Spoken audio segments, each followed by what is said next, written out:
Esta semana, Pedro Mexia declara-se panteonado. Ricardo Araújo Pereira confessa-se arrefecido. E João Miguel Tavares sente-se o João Ratão. Está reunido o Governo de Sombra.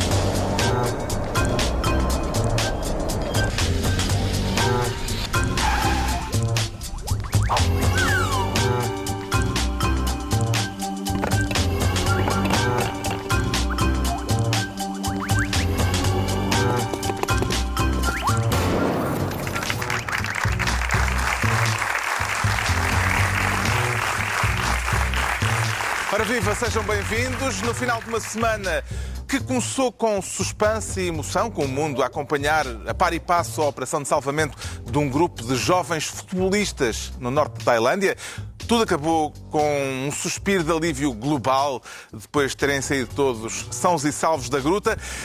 E esta foi também a semana em que se consumou a mudança de camisola de Cristiano Ronaldo do Real Madrid para a Juventus, o que leva indiretamente o Ricardo Araújo Pereira a querer ser, desta vez, ministro da greve, para apoiar os grevistas ou para decretar requisição civil, Ricardo Araújo Pereira? Não, é para apoiar os grevistas. Ah, sim? É para apoiar os grevistas. São... É que eu, Achas que vai haver polémica? Nós vinhamos no carro para aqui dizer como é que ele se vai safar desta. Tu foste para a boca do lobo com este tema. O Ricardo Araújo Pereira quer ser ministro da greve por causa da paralisação de 2 dias dos trabalhadores de uma fábrica da Fiat em Itália, indignados com os mais de 100 milhões de euros que a transferência de Ronaldo para a Juventus vai custar. Exatamente. O que é mais forte neste caso em si, Ricardo? A sua admiração por Ronaldo ou o seu coração de esquerda? Não são incompatíveis. Eu, antes de mais nada, queria pedir desculpa ao realizador porque a minha camisa faz batimento, acho eu. Peço desculpa. Mas tem muitas florzinhas. Tem florzinhas. Uma pessoa quer vir florida e não pode. Que é de qualidade essa camisa. Sim. Isto é coisa para ter custado para cima de 5 euros. Mas... não são incompatíveis. A admiração pelo Cristiano Ronaldo e o resto... A razão de ser do protesto é o facto do novo patrão de Ronaldo ser também o patrão destes trabalhadores. Esse é que é o problema. O dono da Fiat, André Agnelli. Esse é que é o problema. Portanto, tu queres dizer que donos de fábricas não podem ser donos de clubes? Não, o meu ponto é o seguinte. Se o dono de uma fábrica... Imagina que estamos no Val do Ave, que é para manter as coisas aqui mais caseiras. E o dono diz assim, este ano não há subsídios de Natal para ninguém, porque isto está difícil. E na semana seguinte apresenta-se na fábrica com um Ferrari novo.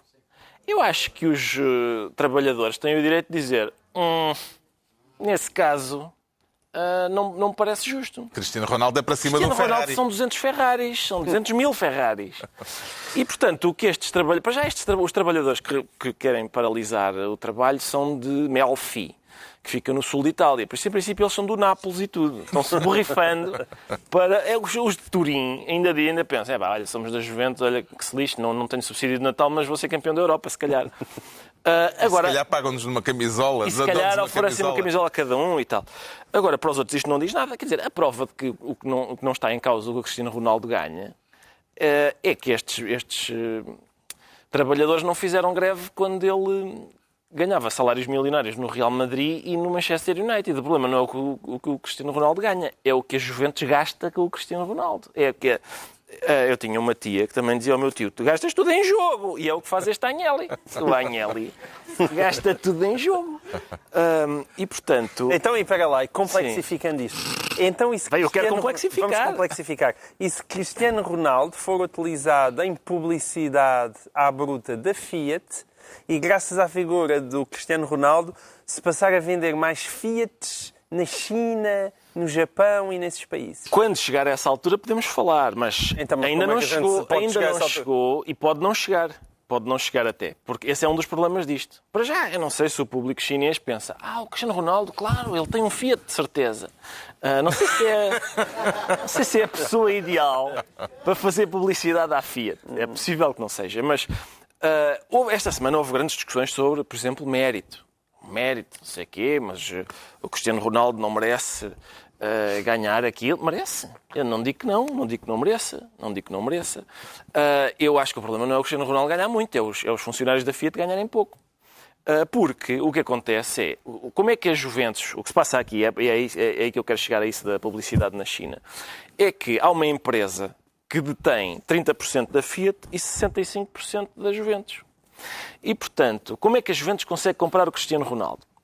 Porque há uns trabalhadores em Melfi que estão lá a apertar umas porcas, geram lucros suficientes para o proprietário daquela empresa. Chamada mais-valia. Exatamente. E com isso, ao mesmo tempo que lhes diz os salários é que vão ficar congelados porque isto está muito difícil, apresenta Cristiano Ronaldo ao mundo. É claro, a questão do mérito só é engraçada, porque, se queremos mesmo falar sobre mérito, o mérito deste senhor Agnelli, este Agnelli... É ser filho do outro Agnelli. Não, senhor. Foi? Ele é filho do filho do filho. Pronto, isto já é em quarta geração. Pois. O pai dele era filho do senhor que inventou a Fiat. Portanto, ele é filho do filho do filho. Se o mérito está no sangue, isto já é homeopatia de mérito. Isto já está tudo tão diluído que já não tem mérito nenhum. E, portanto, a conversa do mérito também é difícil. De qualquer forma, que o Cristiano Ronaldo é um mau negócio para as Juventus. Eu não estou a dizer que é um mau negócio para as Juventus. Não, eu não estou a dizer que é um mau negócio para as Juventus. Pode reverter para a família Agnelli e... Eu acho que os números demonstram que, em princípio, o Cristiano Ronaldo não é um mau negócio. Não é? Eu antes de vir para cá, li que... Se não é um mau negócio... Calma, ele custou 100 milhões e só em camisola já vendeu 50. Qual é o problema? É que a Juventus só consegue fazer esse negócio em cima do esforço daqueles trabalhadores. E é muito duvidoso que os eventuais lucros que Cristiano Ronaldo vá dar, o Agnelli diga: povo de Melfi, está aqui o vosso subsídio de Natal, porque ele concretizou de facto 50 golos esta época. Os trabalhadores consideram iníquo o que vai ser pago por Ronaldo e a Ronaldo e perguntam no comunicado que fizeram: isso é justo? É normal que uma pessoa ganhe milhões e milhares de famílias não consigam chegar ao fim do mês? Que respostas é que tem para estas perguntas, Pedro Mexia? Eu acho que toda a gente tem razão aqui e não percebo muito bem como é que esta ginástica olímpica contorcionista do Ricardo pode querer fugir a esta questão, que é: quem vai comprar o melhor jogador do mundo está a fazer um bom negócio, tem razão. Quem é o melhor jogador do mundo e vai mudar de clube e paga-lhe bem por isso, tem razão. E os trabalhadores têm toda a razão. E todos têm razão. Qualquer de nós, na situação deles, na situação do empresário, na situação do jogador... Mas o que é que eu pus em causa dessas premissas todas? Não é isso. É que, basicamente, tu tentaste aqui fazer uma espécie de pressuposto marxista. O pressuposto marxista é que a razão dos trabalhadores acaba com as outras razões. As outras razões são perfeitamente aceitáveis e redundam numa coisa que é terrível, que é a desigualdade, e que é a desigualdade gritante. É verdade isso. É verdade isso e é verdade que é... E é verdade que pode... Não, como assim? O João Miguel está só a rosnar-te. Está ali a fazer. Não, é preciso ter cuidado com... Bom, mas tu também não és propriamente um liberal. É preciso ter cuidado com a questão igualdade versus desigualdade, num caso específico então de um futebolista. Porque nada impedia, teoricamente, aquilo que o Cristiano Ronaldo faz, que é basicamente dar pontapés numa bola, estaria teoricamente acessível a qualquer pessoa. Portanto, ao nível da igualdade de oportunidades, qualquer trabalhador. E sobretudo dentro da lógica de Ricardo Araújo Pereira, que é tudo uma questão de trabalho. Não estamos numa fase em que... Segundo Ricardo Araújo Pereira, Ronaldo é melhor trabalhador que os trabalhadores da Fiat. Mas a lógica não é que ser jogador de futebol é dar pontapés numa bola. Para já, é um skill como qualquer outro, em que uns são melhores que outros e devem ser pagos por isso. E depois, o futebol é um negócio global. Não estamos a falar propriamente dos jogadores que remendam as suas camisolas e que andam com as balizas às costas. Estamos a falar de pessoas que, tal como os pilotos da Fórmula 1 ou os tenistas, etc., são colossos económicos e esse é o sistema em que vivemos. Agora, todos eles têm... É muito difícil, aceitando o mercado, coisa que eu aceito e que o Ricardo também, curiosamente, aceitando o mercado é muito difícil não dar razão a qualquer uma destas pessoas. Todas elas, na situação que estão na vida e na economia, fazem o que lhes cumpre fazer. E o João Miguel Tavares também dá razão aos trabalhadores? Por estes 2 dias de greve? Acho que... Não. Sim ou não? Não assim. Estou baralhado. Sentimentalmente é evidente que, numa perspectiva sentimental e piedosa, consegue-se perceber o raciocínio. acho é que o mundo da economia e do mercado não é assim tão simples. Portanto, isso... Não, simples é. Não é tão simples. Ou seja, se Cristiano Ronaldo se provar um bom negócio para a Juventus, provar-se há um bom negócio para o Sr. Agnelli, portanto, pode-se provar um bom negócio para a Fiat e, portanto, pode-se provar um bom negócio para os trabalhadores. Agora, esse salto precisa de uma fé na economia de mercado que muitos poucos têm. Mas antes, não é preciso chegar aí. Não é preciso chegar à conclusão que foi um bom negócio para a Fiat, no sentido de ser um bom negócio porque faz bem à Fiat e depois isso se vai repercutir nos trabalhadores. Para a Juventus, é um bom negócio. Dá-se o caso de... Eu não percebi bem se o Ricardo estava aqui a sugerir que um dono de um clube não podia ter interesses empresariais. Era isso que estavas a sugerir? Não, o que eu estou a sugerir, o que eu disse foi que é óbvio que, uma vez que o proprietário é o mesmo, e nem sequer é o proprietário em nome individual, é a empresa. Ou seja, na prática, de facto, o Cristiano Ronaldo é funcionário da mesma empresa que os trabalhadores de Melfi. Agora, nem os trabalhadores de Melfi reclamam da desigualdade como tu estavas a entendê-la. Nenhum destes trabalhadores disse: quanto é que o Cristiano Ronaldo vai ganhar? 30 milhões? Eu também quero 30 milhões. Não é isso. Nenhum deles diz isso. Não é desigualdade entre o que eles ganham, é desigualdade entre os tostões e os milhões. É aquilo que eles alegam. Então não há dinheiro para nós termos umas vidas minimamente decentes. Exato. E há dinheiro para gastos absurdos. Exatamente. Então como é que Isso faz sentido. Pois claro que faz. Claro que faz. Ou seja, como é que uma empresa, que é aquela em que nós trabalhamos, produz lucros suficientes para depois de ter um clube que contrata o melhor jogador do mundo. Mas a pergunta é... Produzindo esses lucros... Por isso é que eu dei o exemplo do funcionário do Val do Ave que diz: desculpem lá, mas eu não posso dar-vos aumentos este ano, mas apresenta-se lá com um Ferrari novo. Estamos de acordo. Isso é objetivamente moral. É uma coisa. Mas como é que se resolve? Não disse que não era um mau negócio. O Ferrari não é... Eu não disse que não era um mau negócio. O Ferrari não vai gerar riqueza. É apenas uma ostentação. Se o Ronaldo também for apenas uma ostentação, pode ser uma boa cooperação e tens razão. Mas é suposto... O Ferrari pode gerar outro tipo de riquezas. Às vezes gera riquezas, sim. Sabes lá, não fazes ideia. Além de que eu nunca, atenção, não pus em causa que era um bom negócio. Aliás, eu duvido que os trabalhadores em greve ponham em causa que é um bom negócio. Eles põem em causa como é que a Juventus consegue fazer este excelente negócio? Se nós estamos com a corda na garganta há anos. Mas se eu soubesse que era para discutir com esta profundidade, eu tinha ido ver as contas da empresa, porque isto é difícil. Mas eu tenho aqui o relatório de contas.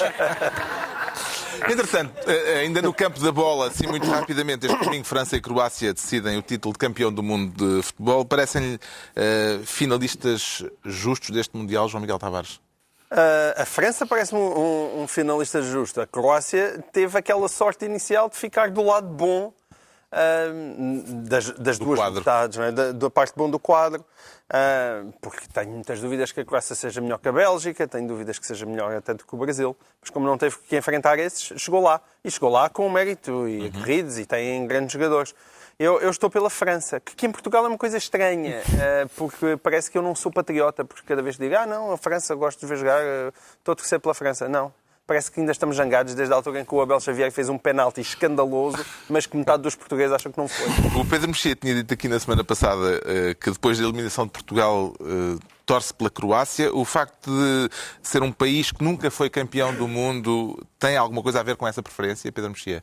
Sim, isso é a razão evidente, mas também há outra, é que eu vim com o chip de apoiar uma equipa que ganha pela margem mínima, ou nos prolongamentos, ou nos penaltis, e mantenho. Era Portugal, agora é a Croácia. Eu gostavas da camisola.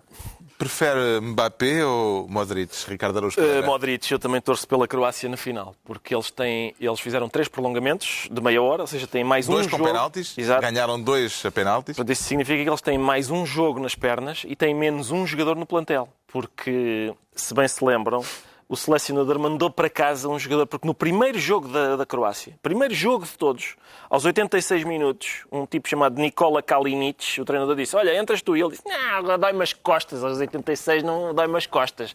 E ele vai para casa, e ele deve ter pensado, bem, encontramos lá daqui a 15 dias, vocês também...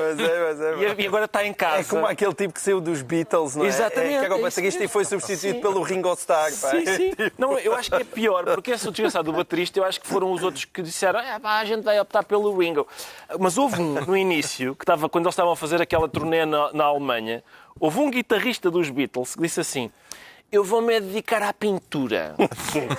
Fico aqui na Alemanha, portanto, olha a escolha dele, eu vou viver na Alemanha e em vez de integrar os Beatles, vou dedicar-me à pintura. A sorte dele foi qual? Morreu pai 2 anos depois e então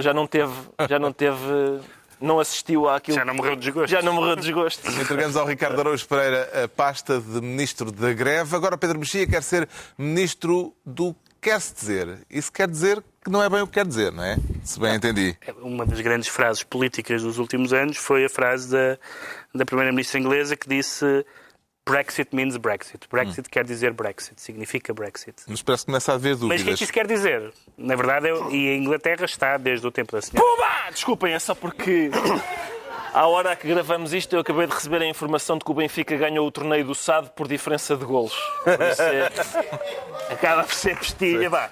Mas temporâneo. Já há muito tempo que não festejava nada. Quanto ao Brexit... Mas eu já te podia ter dado até essa notícia, mano. Os ingleses não fazem ideia do que é que se meteram Esta semana demitiram-se 2 ministros ingleses. O ministro do Brexit. O próprio. E o ministro dos Estrangeiros, o Boris Johnson. Porquê? Porque, evidentemente, a senhora May era contra o Brexit, depois teve que ser a favor, porque o seu partido e os eleitores em geral assim decidiram, mas quer basicamente adoçar um bocadinho a saída, quer fazer uma série de exceções, umas que dizem respeito a questões judiciais, umas que dizem respeito a questões de imigração, mas sobretudo muitas que dizem respeito a negócio. Eles querem fazer uma espécie de zona de livre comércio, uma espécie de EFTA dentro da União Europeia. O chamado soft Brexit. Soft Brexit. Boris Johnson, com a sua habitual subtileza, qualificou estas alterações ao Brexit, disse que isto tinha sido to polish a turd, que eu vou tentar definir como polir uma poia. Poia. Polir uma poia. Até é bonito, até de certa forma. É literativo. É literativo. Pode ser, polir o cocó. Polir o cocó, pronto. Ele acusou o Primeiro-Ministro de polir o cocó e foi-se embora. Bom. Aliás, ele disse mais, disse que o sonho do Brexit está a morrer, sufocado por dúvidas existenciais inúteis. Caminhamos para o estatuto de colónia. De colónia não é cidade. Não é na Alemanha. Bom, basicamente o que aconteceu é que o Boris Johnson e outras pessoas fizeram despertar este monstro do Brexit e agora não sabem como gerir. Sabem que isso vai ter custos muito grandes em termos do investimento estrangeiro, de várias empresas que ameaçam sair. Ao mesmo tempo, os eleitorados estão claramente a favor do Brexit, isso é muito claro, basta ler os jornais ingleses e as cartas dos eleitores, porque a maioria dos conservadores são pró-Brexit e uma boa parte dos trabalhistas também são pró-Brexit, por razões, aliás, opostas, em alguns momentos. E, portanto, a Inglaterra está completamente sem saber o que fazer. Não se percebe como é que só agora é que Boris Johnson e David Davis perceberam que tinham opiniões diferentes das de Theresa May. Já sabiam, mas depois deste acordo, eles acharam que foi uma cedência e o David Davis tinha que sair. Mas o Boris Johnson o que quer é ser Primeiro-Ministro, como se sabe. Uma das maneiras de ser Primeiro-Ministro não é preciso ir a eleições, basta destornar a Primeira-Ministra, basta haver uma votação dos deputados. Diz-se que há 2 formas de subir, não é? Que é ou derrubando o chefe ou subindo pelo chefe acima. Pronto, exatamente. Neste caso, há um número suficiente suficiente, não sei, mas significativo, de deputados conservadores que são totalmente contra qualquer cedência, querem um Brexit puro e duro, e podem derrubá-la e pôr Boris Johnson à frente da... Eu, que gosto muito do Boris Johnson como jornalista, etc. Polemista. E polemista. Eu, aliás, tenho essa mania de gostar de jornalistas e depois não gostar deles como políticos, vai-se lá saber porquê. Mas Boris Johnson, neste momento histórico, como Primeiro-Ministro da Inglaterra, é um carro descontrolado, não é? Quer dizer, já temos Trump, não é? Enfim, não são figuras comparáveis, mas são comparáveis na total imprevisibilidade do que mas pode tem ter muito a ver, pelo menos esta semana. Trump anda pela Europa, esteve na Cimeira da NATO, foi ao Reino Unido em visita oficial e no Reino Unido fez questão de elogiar Boris Johnson, dizendo que ele será um bom futuro Primeiro-Ministro. E disse isto ao lado da atual Primeira-Ministra Theresa May. Pode-se falar a este respeito, ainda para mais em Inglaterra, de falta de chá de Donald Trump, João Miguel Tavares? Mas sim, mas quer dizer, Acho que Donald Trump tem falta de chá em todo o lado. Não é só em Inglaterra. Descortinar essa imagem. Não, é verdade, não é só em Inglaterra, mas sim. Em qualquer lado que esteja. Não é no corpo dele. Mas acho que era... O que é que ele pensou? Aquele lado do De corpo. repente, o que é que ele pensou? A parte do corpo dele é que precisava de brincar um pouco de Exato. camomila. Conta-nos lá o que é que passou de repente pela Anda tua lá. cabeça. Mas quer dizer, a uni-los, o que eles têm de facto é o cabelo. É o cabelo, é um penteado ridículo e meio alourado. Agora, eu acho que, de um modo geral, a humanidade pode ter como critério que é se o que o Donald Trump quer, nós realmente estamos do outro lado. Quer dizer, eu percebo o que é que o Trump quer, não é? Que é uma Inglaterra isolada da União Europeia. E dentro da sua perspectiva isolacionista, certamente gosta disso. Antes desta visita ao Reino Unido, tinha havido um outro sobressalto. Na véspera, Donald Trump esteve na Cimeira da NATO e ameaçou retirar os Estados Unidos da NATO se os países europeus da Aliança Atlântica não duplicarem o orçamento de defesa. Pareceu-lhe bluff ou uma ameaça para levar a sério? Que seja o que for, é sempre grave, não é? Porque nós estamos habituados a que as relações entre países se façam dentro de um espírito institucional. E, de repente, o Trump, ele age em cimeiras internacionais como se fosse um comerciante a tentar vender a sua cadeia de hotéis. É o mesmo espírito. É o espírito do tipo que vai para a mesa, faz bluff, ameaça ir-se embora. Mas se isso faz sentido quando se está a negociar hotéis, é um bocadinho absurdo quando se está a falar de uma coisa como a NATO. É evidente que os Estados Unidos não podem abandonar a NATO. Bem, agora, é Donald Trump. Sim, mas apesar de tudo, é Donald Trump, mas os Estados Unidos da América, como eu digo, ainda têm um sistema de peso. Ele, aliás, disse que talvez, não tinha a certeza, talvez possa tomar uma decisão dessas sem passar pelo Congresso. Há um lado em que o Trump tem razão, que é no desequilíbrio, não é? Em que os países, no desequilíbrio dos países, na maneira como eles financeiramente apoiam e suportam a NATO, não é? Porque há um desequilíbrio enorme em termos de PIB. Não é só os Estados Unidos pagarem mais. É os Estados Unidos pagarem muito mais em percentagem do PIB. Eu percebo que isso seja entendido como uma injustiça. É verdade que a Europa tem que acordar e começar a agir por si própria e perceber que tem que se empenhar num esforço de defesa e muitos outros aspectos em que andamos encavalitados em cima dos Estados Unidos vai para décadas. E nesse aspecto o Trump tem razão. Porque aqui depois, claro, aquilo é tudo misturado, ele perde a razão pelo estilo, pela maneira como faz as coisas. Parece sempre uma coisa muito infantil. Os europeus ainda poderão continuar a referir-se aos Estados Unidos como o amigo americano, Ricardo Araújo Pereira? Eu acho que sim, acho que ainda podemos referir-nos aos americanos como o amigo americano, mas com a consciência de que é um amigo que entretanto arranjou uma namorada maluca e que não sabe estar à mesa. E resta-nos esperar... E que não dura muito, Resta-nos esperar... anos. Pois, mas é isso. Quer dizer, dura no máximo 8 anos. A gente sabe que esta relação acaba... No máximo dura 8 anos. Já passou algum. Esperamos que dure apenas 4 ou até menos que isso. Às vezes pode isso não é bom. durar menos. Durar menos que isso não é bom. Não, eu sei. Eu preferia que caísse de podre, não é? Que eles acabassem saia pelas mesmo. eleições, Sim. mas olha que não diz isso como muito sério. Era melhor que eles acabassem. Já vi isso melhor parado. Também eu. O Pedro Mexia fica então ministro do Quer-se Dizer. Agora é a altura de o João Miguel Tavares se tornar ministro dos presos políticos. Dos presos políticos ou dos políticos presos, João Miguel Tavares? Eu preferia ser dos políticos presos, mas insistem que é um preço político. Vem a propósito do apelo assinado esta semana por 22 deputados portugueses que pedem ao Supremo Tribunal do Brasil a libertação de Lula da Silva. Estamos perante uma intervenção política legítima ou concorda com aqueles que veem nisto uma tentativa de ingerência política numa questão de âmbito judicial? Com certeza que vejo. Aliás, isto é uma coisa de tal maneira estapafúrdia que eu estou indignado por não ter havido mais indignação. Porque a coisa passou... não, houve ali 22 deputados que assinaram uma coisa. Alguns deles, sei lá, são do PCP, ok, estamos habituados. O papel é subscrito por deputados do PS, do Bloco de Esquerda, do PCP e dos Verdes. Há algum nome da lista que o surpreenda? Do PCP, por acaso não estamos habituados. O PCP costuma fazer ponto de honra de não... Não está, exatamente. Não o PCP interferir. é aquele... Não, Luati Beirão apoia... Não, Luati Beirão não vamos apoiar. Agora não nos vamos ingerir na vida de Angola. Mas agora do Brasil com Lula da Silva, não, isso está bem. Pronto, se fosse só o PCP e aqueles que ainda acham que a Coreia do Norte é uma democracia, tudo bem. Agora, o PS, está ali o Rocha Andrade, está bem Isabel Moreira, já de vez em quando já damos um desconto. João Soares. Rocha Andrade, João Soares, pessoas que ainda, por cima, ainda tiveram um papel na luta pela democracia em Portugal.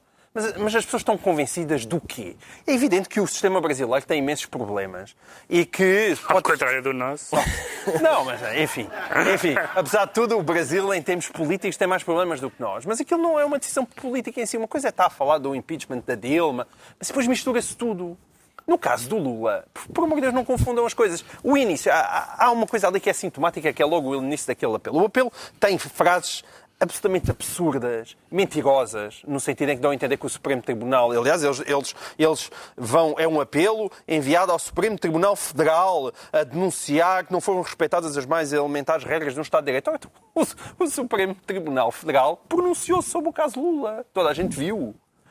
E, portanto, só isso é inacreditável. Mas a verdadeira intenção daquelas pessoas é logo revelada na primeira frase, que é uma frase sintomática, que é o que inquina tudo isto. Primeira frase diz tudo. O presidente Luís Inácio Lula da Silva, mundialmente reconhecido pelo progresso no Brasil durante a sua presidência e na redução das desigualdades sociais e a retirar dezenas de milhões de brasileiros da miséria, encontra-se preso na sede da Polícia Federal.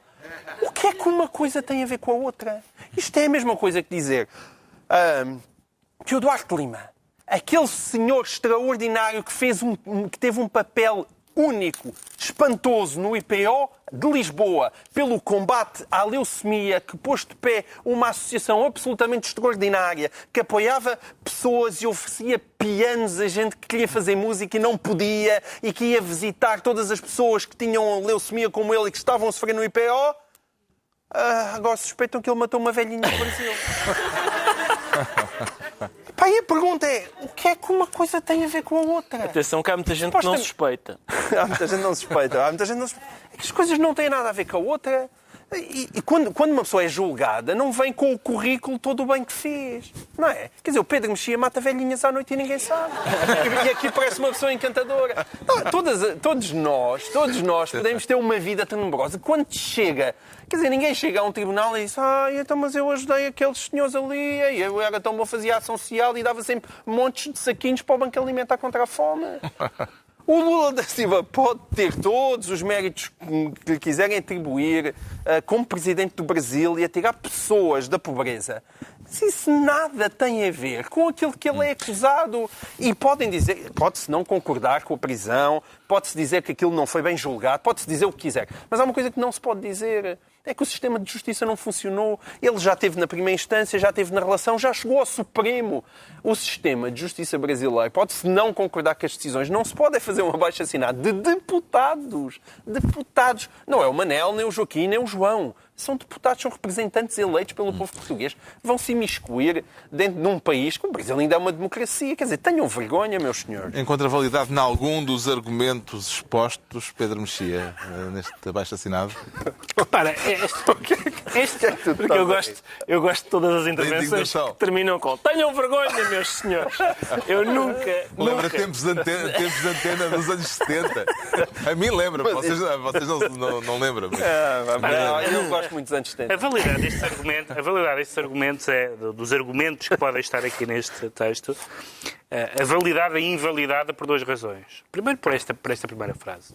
Esta primeira frase está a dizer o seguinte: este político, porque fez uma obra meritória, não pode ser acusado de uma atos avaliação criminais. Do rouba, mas faz. Isso é absurdo. Não é totalmente irrelevante se ele é o Al Capone ou a Madre Teresa. Ele está acusado de determinadas coisas.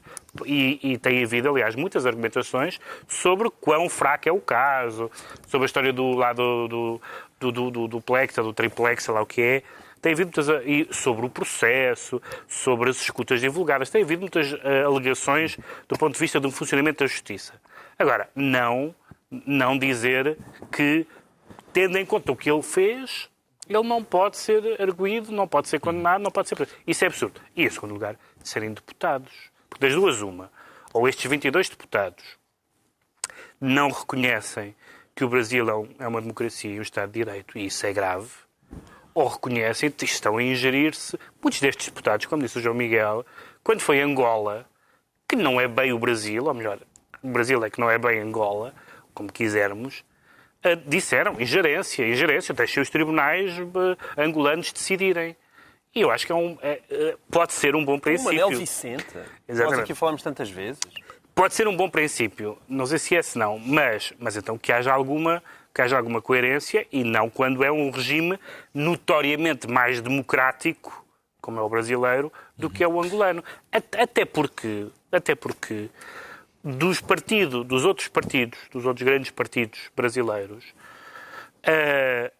esse tal Estado de Direito em que não se pode confiar, porque é um Estado de Direito enviesado e com motivações políticas, prendeu dos partidos da oposição o Presidente da Câmara Alta, o Presidente da Câmara Baixa, um candidato presidencial, etc. Os partidos da oposição no tempo do PT. Da oposição no tempo do PT, exatamente. Portanto, políticos do PMDB e do PSDB. E isto vem na sequência do caso do fim de semana, não é? Que há um juiz que decide aceitar um habeas corpus que foi metido depois da hora do expediente exatamente para ser ele especificamente a analisar aquilo, um tipo que tinha feito parte do governo do Lula. Tinha feito parte da Casa Civil do Lula, este juiz. Quer dizer, se é verdade, como dizem estes peticionários, que há coisas esquisitas na justiça brasileira, esta ordem de libertação é uma delas. Subscreveria um apelo idêntico ao que foi subscrito pelos 22 deputados portugueses, Ricardo Araújo Pereira? Eu não subscreveria porque tenho alguma... Quer dizer, além de eu não... de eu ter dúvidas relativamente ao processo do Lula, não tenho dúvidas, quer dizer, que aquilo seja estranho, mas ao mesmo tempo outras coisas que transandam, mas não me sinto habilitado para discutir a justiça ou a injustiça da prisão, sobretudo nesses termos de... Mas como uma pessoa que fez um trabalho tão bom, eu também gosto do trabalho, mas isso não significa que... Não subscreveria. Não subscreveria por uma razão, que é... Eu não percebo... Talvez eu seja ingênuo, mas eu não percebo...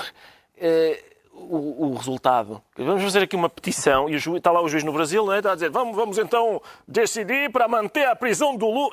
A Isabel Moreira, o quê?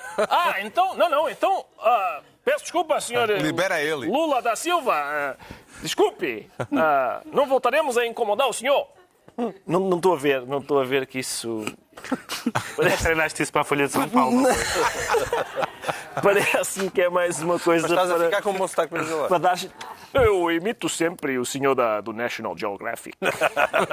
Essa é a única maneira. O João Miguel Tavares fica assim ministro dos presos políticos ou dos políticos presos, dependendo do ponto de vista. E estão entregues as pastas ministeriais por esta semana. Agora o Pedro Mexia sente-se panteonado. E o que é que o panteonou? O que me panteonou esta semana foi que nós não ligávamos pevo ao panteão. E de repente agora todos os trimestres... Até se fazem lá boas refeições. Exatamente, é desde os mortos que lá entram ou não, aos croquetes que lá se comem ou não. Com os mortos o panteão de repente tornou-se um dos locais mais... Ora bem, o panteão é como todos os monumentos similares... um sítio onde estão figuras importantes da história do país, alguns mais óbvios que outros, algumas das pessoas nem sequer estão lá, são cenotáfios que apenas representam, não estão lá os restos mortais, apenas representam essas pessoas e que estão lá... Mas também prestigia. Também prestigia. Mas se calhar, e há ali nomes bastante óbvios, e há nomes que foram pessoas muito importantes na sua época e que hoje se calhar não estariam lá. Bom, portanto, não é uma coisa que não é vida ou de morte, ou seja, não é essencial estar no panteão para ser uma figura respeitada e merecedora da memória dos portugueses, etc. Esta semana... é o primeiro ponto. Em princípio é uma questão de morte. Esta não era de vida ou de morte. É uma questão de morte. Se bem que tu querias que algumas pessoas em vida fossem para... Eu ia lá por algumas ainda em vida. Chegaste a sugerir isso. Eu próprio fechava a tampa. Isto vem a propósito de uma controvérsia que surgiu esta semana por causa de um projeto de lei conjunto do PS e do PSD, e aqui começa a curiosidade da questão, um projeto de lei que possibilita a transladação dos restos mortais de antigos chefes de Estado, portanto, presidentes da República, logo 2 anos depois de terem morrido. parece-lhe que estamos a falar de uma lei geral e abstrata ou de um diploma com um objetivo muito concreto? Os vários ex-presidentes da República que morreram nos últimos anos, não é isso que estás a dizer? Daqueles 20 ex-presidentes da República que morreram nos últimos anos. Ou dos que vão morrer. Ou dos que vão morrer. Eu acho que desde logo esse impulso é um bocadinho contrário ao que deve ser uma medida legislativa. Isto é claramente feito a pensar no Presidente Mário Soares. Sim, aliás, o caráter específico ficou claro com a apresentação em simultâneo, com este projeto de lei, também pelos dois maiores partidos, de um projeto de resolução para que os restos mortais de Mário Soares vão para o panteão. E eu devo dizer que não me parece a segunda parte mais defensável que a primeira. Parece mais defensável que se diga que Mário Soares deve ir para o Panteão Nacional do que estar a mudar a lei, a pensar nele diretamente, sobretudo quando em 2016... Há 2 anos.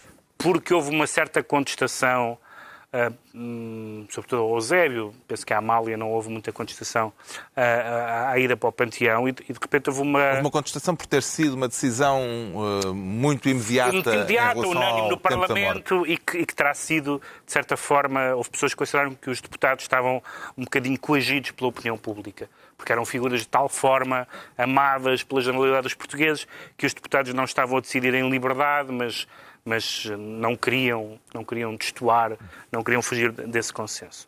E Mário Soares não é bem a mesma coisa, por sendo um político não é universalmente amado, nenhum político é universalmente amado, mas que é um dos políticos, evidentemente, que vai ficar na história de Portugal, seja qual for a opinião que se tenha sobre ele política, isso é indiscutível. Mas o ponto prévio em relação a esta questão é: faz sentido atribuir aos Presidentes da República, nesta matéria, um estatuto especial?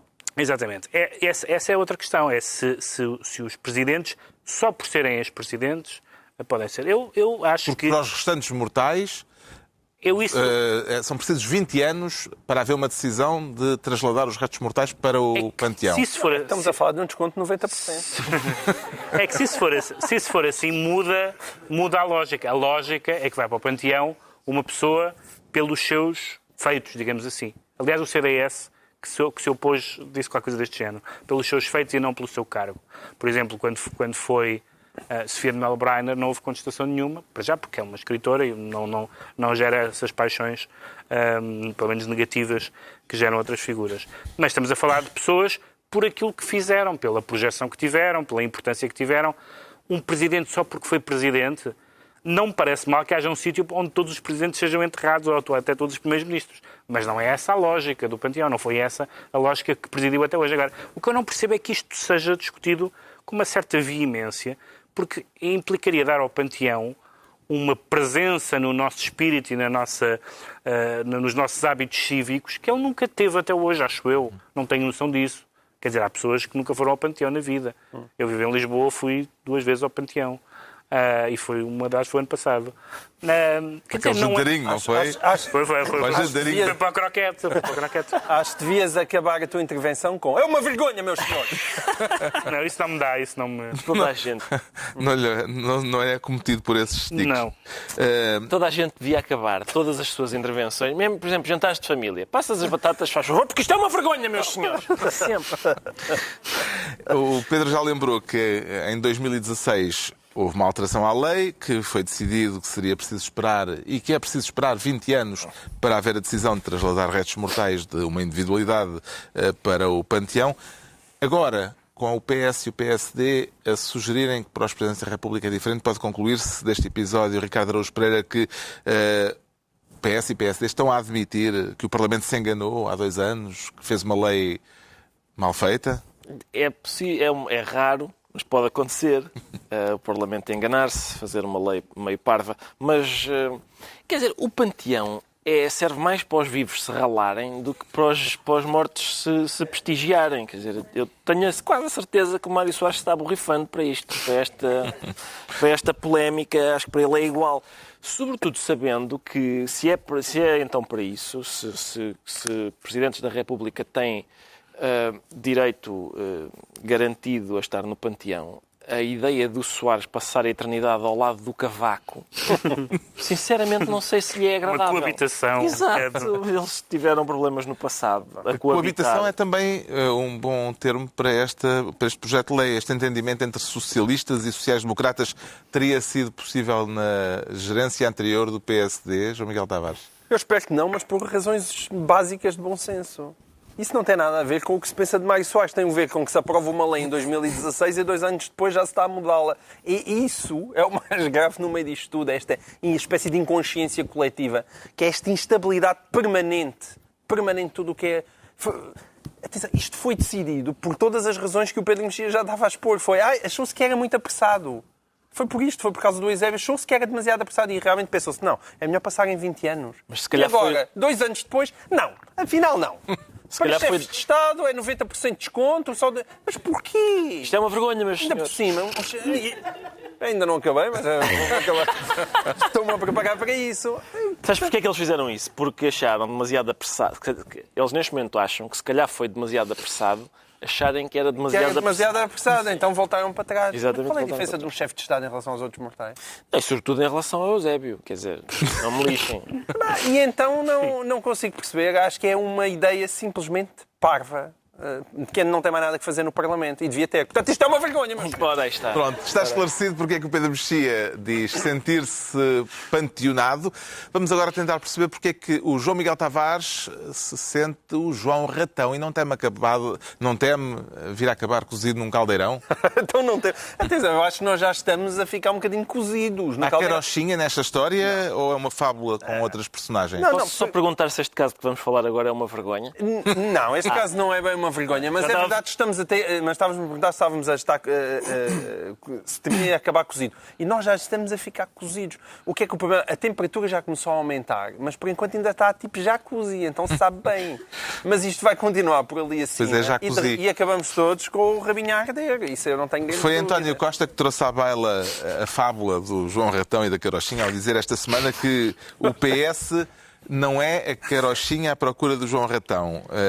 Como em todas as fábulas, há uma moral da história. Já percebeu qual é a moral da história neste caso? A minha moral da história é que o PS não é carochinha, porque na verdade o PS é o João Ratão. O João Ratão, se bem se lembram da fábula, era aquele senhor que era goloso e por isso caiu no caldeirão. E as duas coisas aconteceram. O PS foi goloso, no sentido em que quis o poder, mas para isso enfiou-se dentro do caldeirão, que é esta caldeirada em que nós estamos metidos. Eu fico É incrível como ele consegue estonteado com as suas figuras de estilo. concatenar tudo. Concatenas. Desconcentras as minhas figuras de estilo. E estamos enfiados numa coisa onde é muito difícil de sair, que é assim que está o país. Por enquanto, lá está. Parece que a temperatura está agradável. Mas não está. Nós não conseguimos fazer as reformas que precisamos. As coisas não mudam o que precisamos. E toda a gente está muito satisfeita. Parece, não é? O país parece que está relativamente satisfeito. Tem estado a sair sondagens positivas. O Expresso este sábado dá o PS a 3 pontos da maioria absoluta. Mas nós estamos numa situação paralisada. Ninguém percebe. Nós andámos a recuperar, não é? O país começou a crescer ainda desde o tempo de Passos Coelho e, felizmente, mérito deste governo, continua a crescer. Mas nós estamos ali a bater no PIB de 2011. E, a partir daqui, já vemos outra vez o crescimento a afocinhar, já vemos outra vez a voltar aos resultados do antigamente, os países na Europa a ultrapassarem-nos, nós continuamos na cauda da Europa. E isso significa que o país, de facto, não fez aquilo que precisava. Não fez aquilo que precisava. E ainda devemos descobrir que a Troika, a malfadada Troika, foi mais uma oportunidade que o país perdeu. Porque o país só consegue mudar quando está verdadeiramente apertado com as coisas lá fora. Mas não esteve suficientemente apertado para as coisas mudarem como precisavam. Foi o discurso do Estado da Nação de João Miguel Tavares.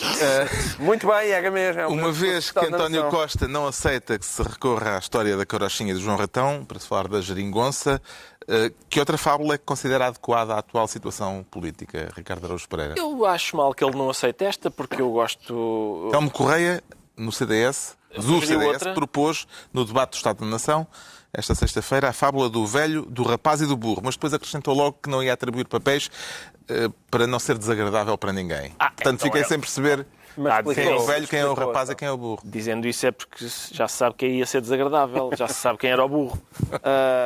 Mas eu pensei que ele ia sugerir a cigarra e a formiga. Há uma série de insetos dos quais eu só tenho conhecimento. pelas fábulas. Eu nunca vi uma cigarra na vida. Não sei com que é que se parece. Às vezes posso passar por ela e não reconhecer. Já ouviu uma cigarra? Já ouvi. Ouço lá aqueles reco-recos, mas eu não sei o que é. E por exemplo, mesmo uma carochinha...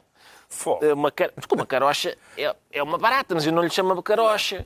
Pode ser, sim. Não. Também tem sim, é um escaravelho qualquer, mas pode ser uma barata. São aqueles que têm pintinhas vermelhos com pintinhas. Não, isso é uma joaninha. Isso não é uma, mas não é a carochinha, não é a carochinha da história? Não é. Por acaso. Não, aliás, eu sempre imaginei que a carochinha fosse uma joaninha. Para que o Volkswagen carocha não tem manchinhas. Não, isso é... Está bem. Mas eu acho que na fábula... Não, mas eu vou tirar isso... É sobre a atualidade política e nacional. Na fábula, a carochinha para mim sempre foi uma joaninha, mas se calhar estás a destruir a minha infância neste momento. Estou mesmo. Não, e põe aí no primeiro que carocha, um dos significados de carocha em entomologia é barata. Ora, eu acho bem. Eu acho que, de facto, faz sentido que o Costa seja a barata. Porque Portugal saiu do lixo, mas o certo é que a gente continua aos caixotes. Muito, não é? Sim. E, portanto, eu acho que faz sentido. Ele ficaria apto para remexer nos caixotes. Entretanto, o Ministro dos Negócios Estrangeiros, Augusto Santos Silva, deu uma entrevista ao Observador em que diz que a renovação do entendimento à esquerda na próxima legislatura vai exigir um nível de comprometimento superior, nomeadamente, disse ele, nas áreas da política europeia e da política externa. É possível antever um entendimento entre o PS, o PCP e o Bloco nestas matérias? Pedro Mexia, ou isto condenaria a partida a viabilidade de uma geringonça 2.0? É engraçado porque o Ministro Santos Silva escolheu exatamente os dois pontos que são realmente inaceitáveis para os partidos de esquerda. O que é que ele escolheu propor? Um comprometimento maior, ou seja, fazerem parte do governo e não dar apoio parlamentar. Fazendo parte do governo, é mais difícil, no final da legislatura, não estarem solidários com todas as decisões do governo, coisa que neste esquema podem estar. E, aliás, estão em muitos, como vemos, do Parlamento. Em segundo lugar, estarem de acordo em matérias de política externa e de política europeia significa mudarem de opinião ou calarem a opinião naquilo em que realmente o PC e o Bloco de um lado e PS do outro não se entendem, nunca se entenderam, nunca se entenderão, porque têm concepções diferentes de tudo, da política. Não foi por acaso? Imagina que eu digo assim, vou convidar o Ricardo para falar sobre Deus, mas desde que ele não diga que é ateu. Não. Se eu o convido para falar sobre Deus, eu sei que ele é ateu e ele vai dizer isso. Eu não posso dizer, não podes, vem para aqui falar comigo sobre este assunto, mas essa tua opinião, eu não gosto dela. Que acaba por ser um pormenor. Está escaladinho. O que é o ateísmo? O facto de eu não acreditar em Deus, sim. Como não acreditar na Europa é um pormenor, como não acreditar na NATO é um pormenor, como não acreditar no mercado é um pormenor. A NATO não vem assim tantas vezes à baila. Vai muito. Esta semana vai muito. António Costa o Trump também não acredita vai aumentar para 10%. Estão boa companhia. A declaração de Santos Silva, não por acaso, foi mal recebida à esquerda, à esquerda do PS e mesmo na esquerda do PS. Manuel Alegre vai contestar. E na sequência disso, António Costa fez questão de dizer ao público que aquilo que corre bem, é a frase de António Costa, aquilo que corre bem não deve ser perturbado nem interrompido. Esta frase pode ser entendida como uma desautorização de Augusto Santos Silva por António Costa? Não sei se é uma desautorização, mas sei que é uma... António Costa joga sempre no X2, não é? Quer dizer, ele está aberto a qualquer solução possível e imaginária para continuar no poder. Isso já ficou muito claro. E essa ideia de pôr linhas vermelhas, elas são realmente vermelhas, como são esses assuntos. O próprio Primeiro-Ministro deve ser um bocadinho assustador. Agora, o Primeiro-Ministro falou, por exemplo, disse algumas frases que, não dizendo o mesmo que Augusto Santos Silva, disse exatamente o mesmo. Ele falou, por exemplo, na identidade do PS. Se há a identidade do PS é ser um partido europeísta. O PS é o mais europeísta dos partidos portugueses. Mas uma coisa é assumir a sua identidade, outra coisa é exigir aos outros que venham ao encontro da identidade do PS. O que se discute é que, tendo a geringonça nascido como nasceu, em grande parte para repor situações, para desfazer a herança da direita. Mais 4 anos não é possível, estás a evitar constantemente as questões europeias. É difícil que seja na mesma base que se renove um acordo. E se renovar esse acordo, tem que ser em bases agora um bocadinho mais positivas do que simplesmente negativas. Entre elas, não se pode imaginar, eu disse a NASA não tem muita importância, e o mercado também não está em discussão. Mas a Europa está em discussão. A Europa está em discussão e o Partido Comunista e o Bloco de um lado e o PS não têm, nem nunca tiveram. O Bloco já foi mais ou menos europeísta, mas há algum tempo que não é. Eu estou à vontade porque eu não sou especialmente europeísta. Não estou a dizer que horror, estes senhores não são europeístas. Não estou a dizer isso. Estou a dizer que têm opiniões radicalmente diferentes do PS e não se pode ver como é que esses assuntos, não venham à baila, número 2, agora a história da NATO, possam ser varridos por debaixo. Porque o que aconteceu é que sempre que esses assuntos vão ao Parlamento, quem é que vota lá do PS? O PS tem o CDS. Mas a NATO foi o aumento até aos 2%. Da contribuição portuguesa da NATO para o Parlamento. É tudo isso. Já sabemos porque é que o João Miguel Tavares se confessa João Ratão. Quanto ao Ricardo Araújo Pereira, declara-se arrefecido. Isso são efeitos deste verão outonal que estamos a viver? Embora... Olha, isso é que é uma vergonha, meus senhores. Eu não sei o que é que o Governo anda... Que brincadeira é esta? É para não haver fogos. O Ricardo é a pessoa de se indignar ao ver o boletim meteorológico? Sou sim, senhor. E há razões para... Neste momento, eu acho sempre graça a pessoas que se irritam com o boletim meteorológico. E pessoas que se irritam com as reações ao boletim meteorológico. Por exemplo, quando o pivô na televisão diz assim, e para a semana vai estar bom tempo. E as pessoas dizem, bom tempo para ti, preciso de chuva para a lavoura. Pessoas que se conseguem irritar quando uma pessoa diz, e para a semana vai estar bom tempo. Chulo! Epá, acho que é preciso, é um tipo especial. Tens passado tempo. Não tens assistido a isso? Eu no outro dia havia uma notícia no Correio da Manhã. Eu já contei esta história, uma história maravilhosa. No Correio da Manhã dizia, foi no inverno, para a semana alerta amarelo. E havia 3 comentários e eu pensei, eu tenho que ver. Há notícias em que eu também gosto de ver que comentário é que pode haver isto. Sim, e um era uma coisa do género. Pois por causa deste governo, dos bandidos do governo. Um era esse. Mas havia um comentário. Portanto, a notícia era só. Para a semana, alerta amarelo em 7 distritos. E o comentário era: no meu tempo íamos descalços na neve para a escola! Ficou a informação.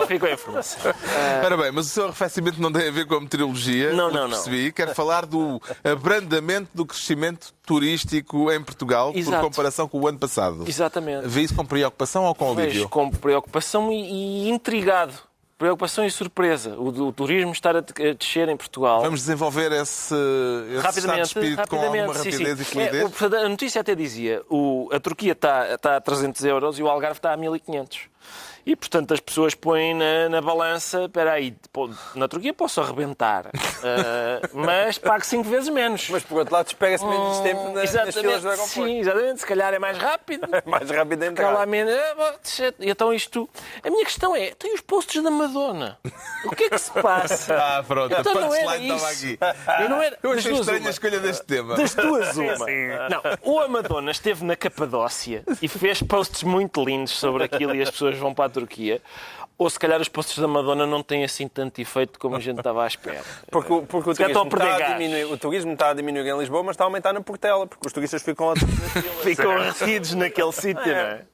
Bem, saltamos para os decretos. O Pedro Mexia decreta Museu do Richter. O pintor ou o pianista? O Gerard ou o Sviatoslav? Nenhum deles, o Charles Francis Richter, que deu o nome à escala de Richter, porque Fernando Medina parece que não aprendeu em ter cuidado com museus.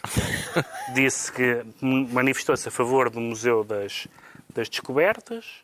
Ou da descoberta.